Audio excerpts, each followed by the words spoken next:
Los imprevistos y decisivos acontecimientos del día anterior lo gobernaban de un modo poco menos que automático. Era como si alguien le llevara de la mano y le arrastrara con una fuerza irresistible, ciega, sobrehumana, como si un pico de sus ropas hubiera quedado prendido en un engranaje y él sintiera que su propio cuerpo iba a ser atrapado por las ruedas dentadas.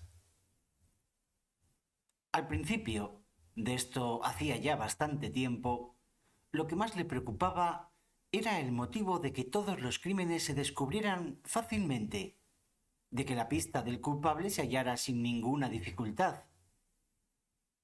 Raskolnikov llegó a diversas y curiosas conclusiones.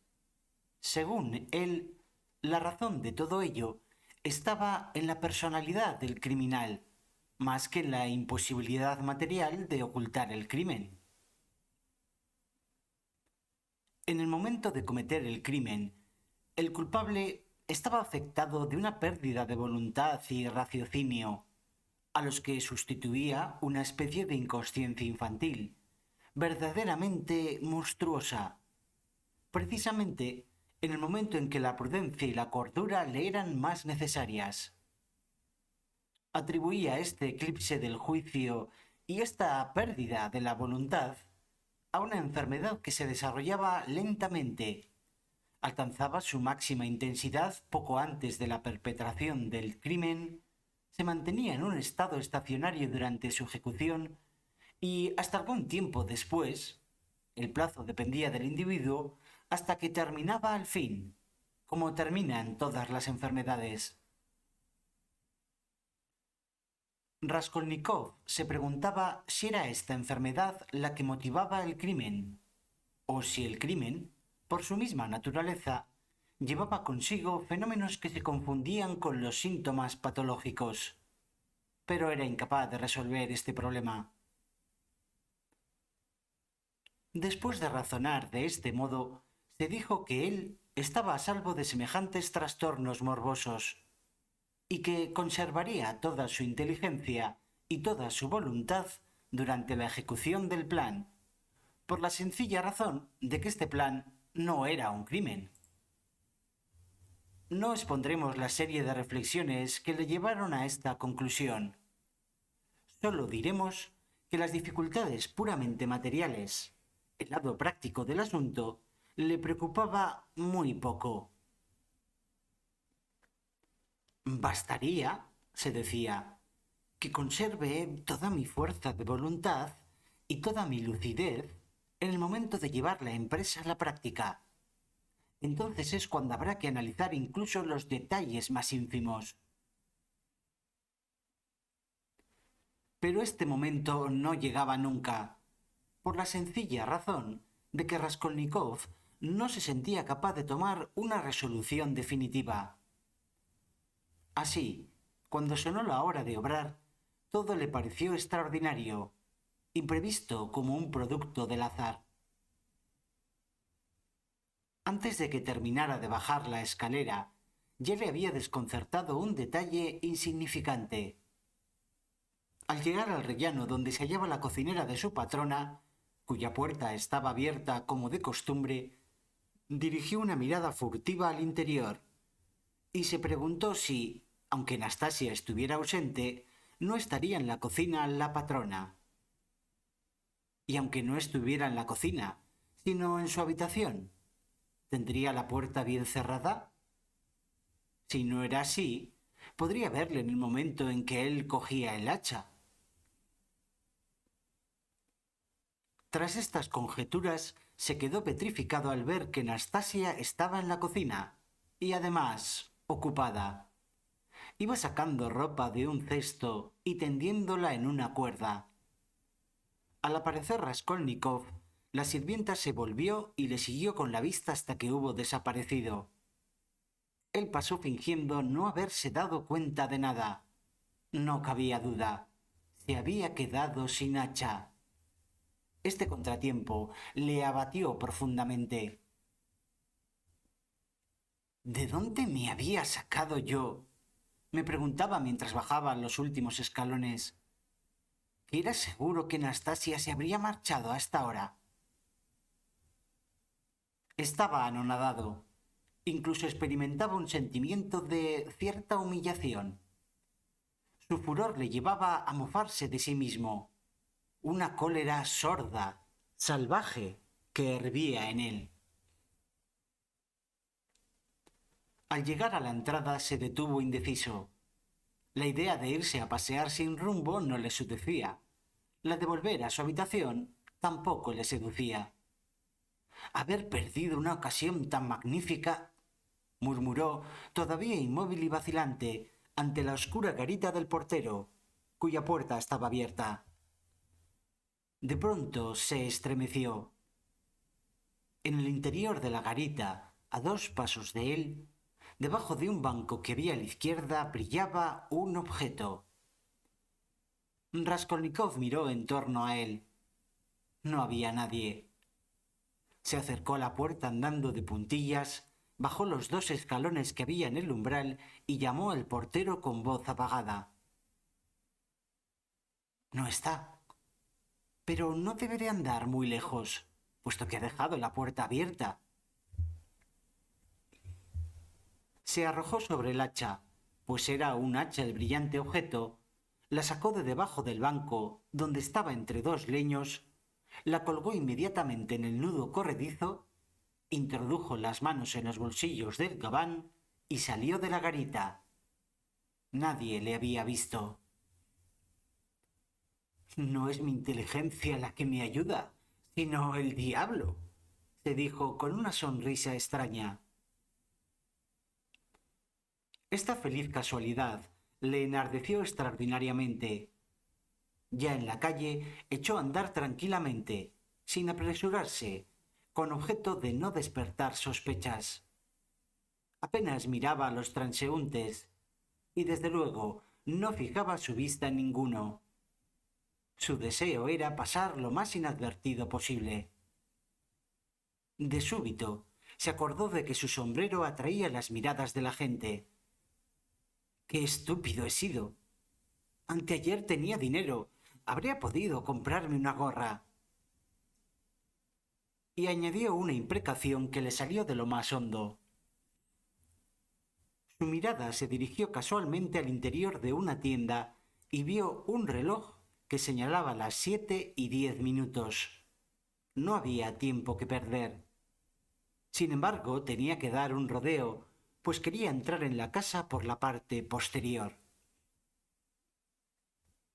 Cuando últimamente pensaba en la situación en que se hallaba en aquel momento, se figuraba que se sentiría aterrado. Pero ahora veía que no era así. No experimentaba miedo alguno. Por su mente desfilaban pensamientos breves y fugitivos que no tenían nada que ver con su empresa.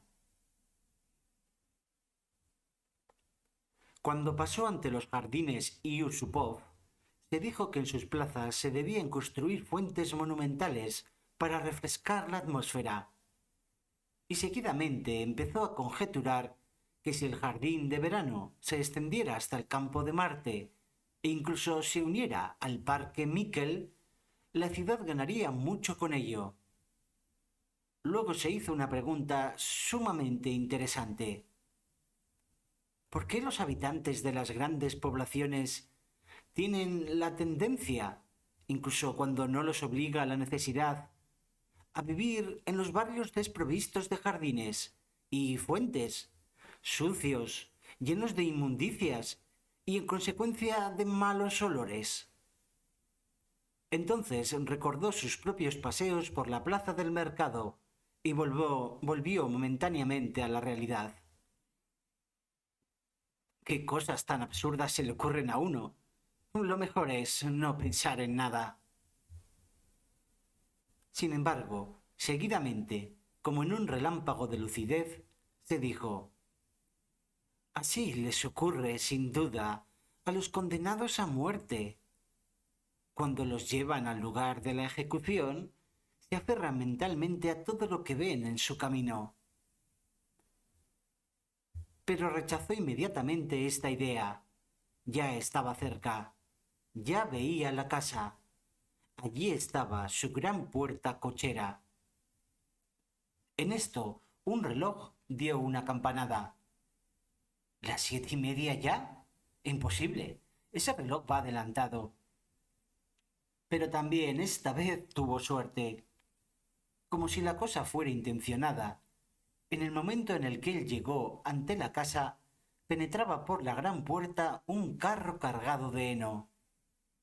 Raskolnikov se acercó a su lado derecho y pudo entrar sin que nadie lo viese. Al otro lado del carro había gente que disputaba. Oyó sus voces. Pero ni nadie le vio a él, ni él vio a nadie. Algunas de las ventanas que daban al gran patio estaban abiertas, pero él no levantó la vista. No se atrevió. La escalera que conducía a la casa de Alena Ivanovna estaba a la derecha de la puerta. Raskolnikov se dirigió a ella y se detuvo, con la mano en el corazón, como si quisiera frenar sus latidos. Aseguró el hacha en el nudo corredizo, aguzó el oído y empezó a subir, paso a paso, sigilosamente. No había nadie. Las puertas estaban cerradas. Pero al llegar al segundo piso, vio una abierta de par en par. Pertenecía a un departamento deshabitado en el que trabajaban unos pintores. Estos hombres ni siquiera vieron a Raskolnikov. Pero él se detuvo un momento y se dijo: aunque hay 2 pisos sobre este, había sido preferible que no estuvieran aquí estos hombres. Continuó enseguida la ascensión y llegó al cuarto piso. Allí estaba la puerta de las habitaciones de la prestamista. El departamento de enfrente seguía desalquilado, a juzgar por las apariencias, y el que estaba debajo mismo del de la vieja, en el tercero, también debía de estar vacío, ya que de su puerta había desaparecido la tarjeta que Raskolnikov había visto en su visita anterior. Sin duda, los inquilinos se habrían mudado. Raskolnikov jadeaba. Estuvo un momento vacilando. ¿No será mejor que me vaya? Pero ni siquiera se dio respuesta a esta pregunta. Aplicó el oído a la puerta y no oyó nada.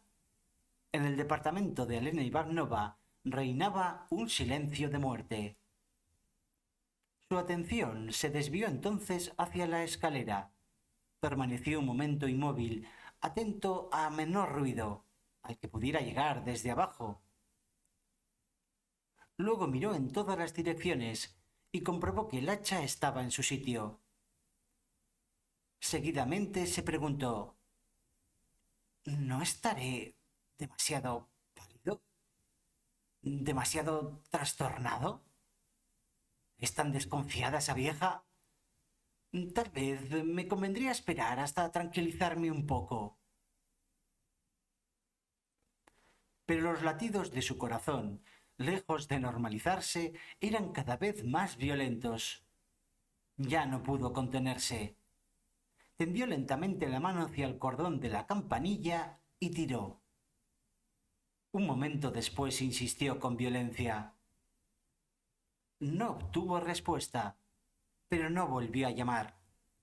Además de no conducir a nada, habría sido una gran torpeza.